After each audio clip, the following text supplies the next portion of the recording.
Hi friends, welcome to Taste Papoma channel.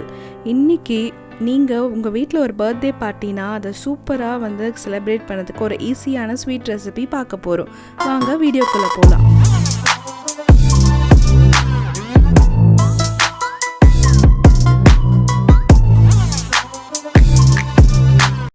3 carrot எடுத்து நல்லா துருவி எடுத்துக்கோங்க.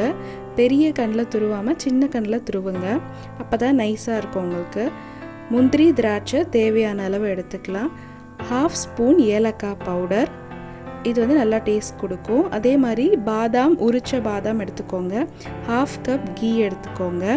1 கப் பால் எடுத்துருக்கோம். இது 2 கப்பாக நம்ம சேர்த்துக்கணும். அதே கப்பில் சுகரும் சேர்த்துக்கோங்க. இப்போது பேனில் நம்ம எடுத்து வச்சுருக்க நெய்யை பாதி ஊற்றிட்டு அதில் பாதாம், திராட்சை, முந்திரி எல்லாத்தையும் நம்ம வந்து பொன்னிறமாக வறுத்து எடுத்துக்கலாம். கருக விடாமல் ஃப்ரை பண்ணி எடுத்துக்கோங்க, அப்போ தான் உங்களுக்கு வந்து நல்லா டேஸ்ட்டாக இருக்கும்.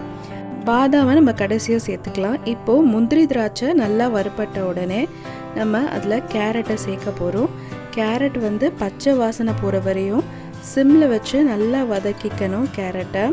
அப்போ தான் உங்களுக்கு வந்து அல்வாவில் அந்த ஸ்மெல் வராது.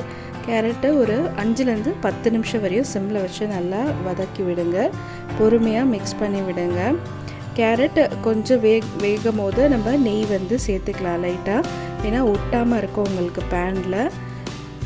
இப்போது நல்லா கிளறி விட்டுட்டு பால் வந்து 2 கப்பாக சேர்த்துக்கோங்க. சேர்த்துட்டு நம்ம ஒரு 5 to 10 மினிட்ஸ் இதை வந்து நல்லா வேக விடணும். நம்ம கரண்டி போட்டு கிளறாமையே இதை நல்லா வேக விட்டுடலாம். கொஞ்சம் வெந்த பிறகு லைட்டாக வந்து டேஸ்ட்டுக்கு சால்ட் சேர்த்துக்கோங்க. அப்புறம் நம்ம சுகரை சேர்த்துக்கலாம். சுகரை சேர்த்து நல்லா மிக்ஸ் பண்ணி விடுங்க. சுகர் சேர்த்த உடனே உங்களுக்கு வந்து கொஞ்சம் கேரட் அல்வா இலக ஆரம்பிக்கும். அதை நம்ம நல்லா மிக்ஸ் பண்ணி விட்டுட்டே இருக்கணும், அப்போ அது திக்காயிடும் கடைசியில்.